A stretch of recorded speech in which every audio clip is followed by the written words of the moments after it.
Joseph and his colorful coat. A long time ago, in a land called Canaan, there was a young boy named Joseph. He was one of 12 brothers, the sons of Jacob. Jacob loved all his children, but he had a special love for Joseph because he was born when Jacob was old. To show his love, Jacob gave Joseph a beautiful, colorful coat. It had all the colors of the rainbow: red, yellow, blue, green, and it shimmered in the sunlight.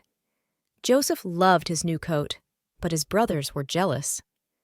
"Why does Joseph get a special coat and not us?" they grumbled. Their jealousy made them angry, and they began to dislike Joseph even more. Joseph's dreams. One night, Joseph had a strange dream. The next morning, he ran to tell his brothers. "I had the most amazing dream," he said, his eyes wide with excitement. "We were all in the field tying bundles of grain. Then my bundle stood up tall, and all your bundles bowed down to mine." His brothers were not happy to hear this. "So, you think you're going to be king over us?" they asked. "You think we'll bow down to you?" They were angry, and their jealousy grew even stronger.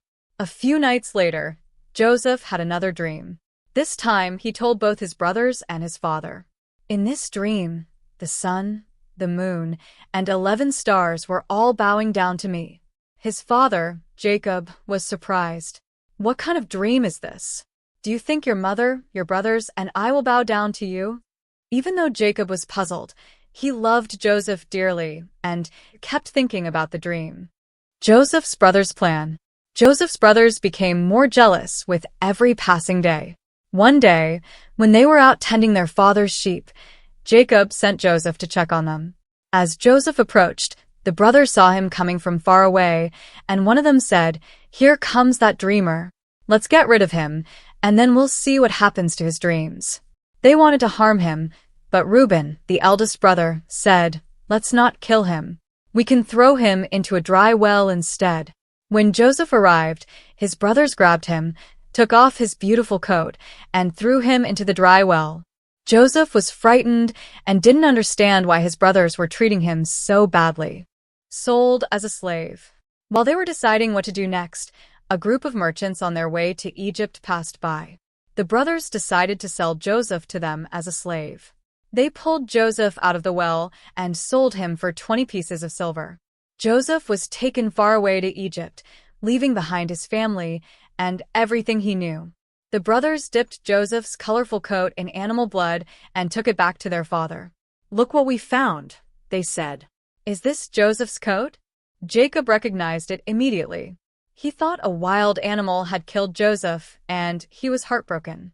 Joseph in Egypt. In Egypt, Joseph was sold to a man named Potiphar, one of Pharaoh's officials. Even though Joseph was far from home, God was with him. Everything Joseph did was successful, and Potiphar noticed. He put Joseph in charge of his entire household. But one day, Potiphar's wife told a terrible lie about Joseph, and he was thrown into prison, even though he had done nothing wrong. Joseph was sad, but he trusted that God had a plan for him. While in prison, Joseph met 2 of Pharaoh's servants, a cupbearer and a baker, who had been thrown in jail. One night, both men had strange dreams, and Joseph, with God's help, was able to interpret them. Joseph told the cupbearer that he would be released and restored to his job, and it happened just as Joseph said. Joseph asked the cupbearer to remember him and help get him out of prison, but the cupbearer forgot. Pharaoh's dreams. 2 years later, Pharaoh, the king of Egypt, had troubling dreams that no one could explain. In one dream, 7 fat cows were eaten by 7 skinny cows. In another, 7 healthy heads of grain were swallowed up by 7 thin, sickly ones. Pharaoh was worried and didn't know what the dreams meant.